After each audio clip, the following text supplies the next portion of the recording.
W-R-A-N. Hey boys and girls, it's me, and I'm in the repair lair where it's a little bit cold, but it's certainly a lot warmer than it is outside right now. I'm sure that most of you in the country are feeling the effects of winter and the cold weather. I heard in Minnesota it was 18 below before you got the wind chill factor going, which I think was about 50 below. Right now in central New Jersey, it's a balmy 27 degrees, so it's a little bit warmer, but still not that great outside. I was just outside. I had to do some errands before, and it's going to be even colder here over the next couple days. So that's not why I'm here. I'm here today to talk to you about a situation that just came up. It's not a bad thing, but basically, as most of you are, you're fans of other YouTube channels other than just me. So you don't just go to the YouTube channel and all of a sudden dial up Radio Wild all the time. I'm sure that there's other channels you'd like to watch, and I'm the same way. I don't even want to watch myself all the time. I want to watch other channels. So basically, I made a comment the other day about a video I saw on a channel, and let me show that to you. Okay, here's my laptop, and one of the channels that I'm subscribed to is a channel called the Radio Geek, and kind of looks like his opening parts of his videos look a little like this, and he's talking about, or this video is about the Channel Master 6506, and what that is, it's a 6 transistor radio they acquired. Now as you go in here, let me just click over a little bit and it'll see, and that's a picture of the radio right there. That's actually, for a 6 transistor radio, it's just a really good transistor radio. You wouldn't think that a 6 transistor radio would be very good, but actually that radio is I would have to say one of the best. I can't really say which one is the best, but in my mind that would be one of the best 6 transistor radios ever made right there. So what he had done was, I don't want to give the whole thing away because I want you to actually go over there and look at the channel. And here's the inside of the radio. And here, let me get my pointer out. And these little, I don't know, greenish gray things in here, these are all electrolytic capacitors. They're all, actually there's 1, 2, 3, 4, 5, 6 of them. And they have a tendency to go bad. And what usually happens is you lose volume and playability. So he went ahead and replaced them, and he seemed really happy with the radio. That's about all I want to show you, because I want you to go over there and watch the video on your own. And I made this comment right here. I don't know how well you can see this. I'll zoom in on it a little bit. Okay, there's my comment right there in the middle of the page, and I have some. I've had a bunch of these radios. These were made by Sanyo, and they are excellent performers, but I made a comment to look into getting either a model 6515 or a 6515B, and they're 8 transistor radios with a tuned RF stage, and Channel Master called them the Super Fringe radios. And I also made a comment that I have a 6515B, new old stock in the original wrap, and basically there's a couple replies here. From this gentleman here, Jeff King. He says, that NOS must be a real looker, and you have a daily driver, cool. And then Radio Geek said, you know what, I'd love to find one in good shape, and if you haven't made a video on your NOS, you should need to. So that's what really this is all about, is I want to show off this radio and what it looks like. Okay, up here on the bench, in this lovely Harbor Freight case, there's my Channel Master 6515 in the box. Let me get this out of the way. We'll have it take a look at it.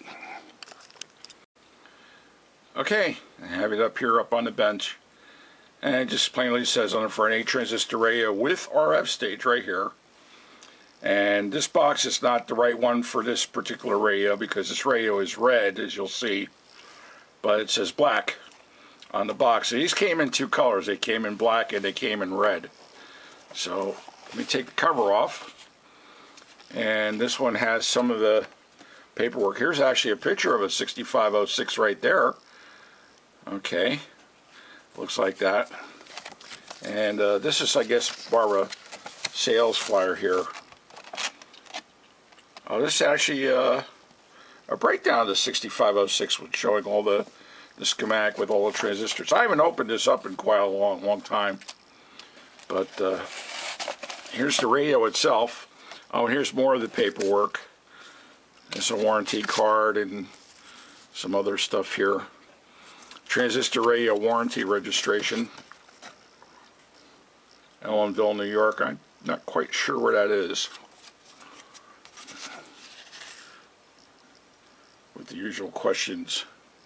Where did you buy it? And why did you select Channel Master? Da, da, da, da, da, da. Now, I guess the time before the web and find information on you. So anyway, here's the radio itself. Oh, this is black. That's right. I used to have a red one, so this is the right one here. And this is really a nice performing radio. As different than being African American, Jamaican American, because it'd been down from the struggle. Well, this all led. You got Barack the Magic Negro. Something controversial about it. Right. This is what it says. All you have to say, listen, is unfortunate that a team lost. And it's got great audio, too. I haven't opened this one up in quite a long time. But I'll tell you what, let's open it up. I think I may have had to recap this one, too. So let me, we'll just take the cover off the back. And I'll let you check out what's under the hood. Okay, here's the back of the radio here.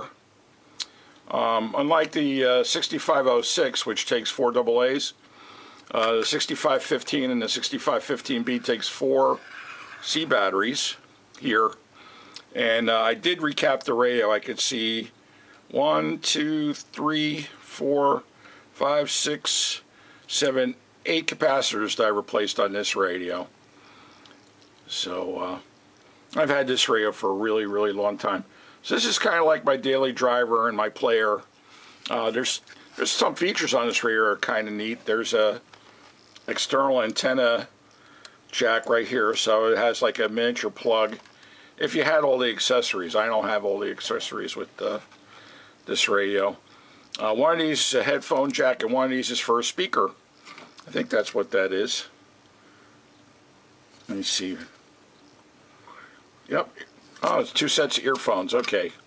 I had to get the back cover so I could read what was going on there.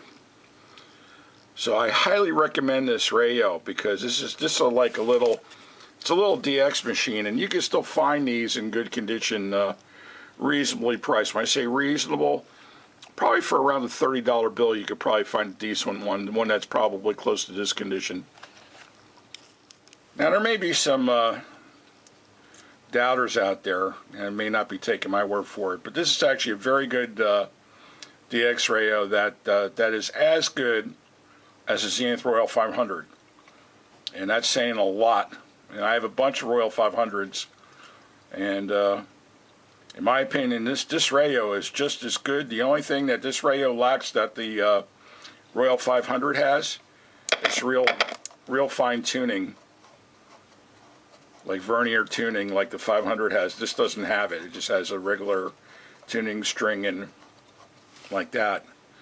So, and also, back in 2006, the New Jersey Antique Radio Club has a DX contest every year. And they have different categories. And I won the transistor category back in 2006 with this radio right here. So if you don't want to take my word for it, here's some proof right here. So last but not least, let me show you what a brand new 58-year-old radio looks like. Okay, so this is my my 6515 that I use, and I also have this radio that I've had for a number of years that I don't use. I don't know why I bought it. I did pay an awful lot of money for it, but it was one of those things I just said, when am I going to ever find another one of these? So this is a 6515B, whereas the other radio, my driver's is 6515. The only difference between the two is the font is different on the numbers. That's the only thing that's different. Other than that, it's the same radio. Now, this box is in very poor condition. It's really ratty and falling apart. You can see as soon as I take the top off of it, it just goes. Let me get the radio out. Now, this one is red. It's literally a brand new radio from 1961. I guess that makes it 57 years old. Okay. And don't let this plastic fool you. I've never had this radio out. This radio has never been touched by human hands since Sanyo made this. Okay. I have the headphone case, which is perfect. Unused headphones. The original leather case is mint.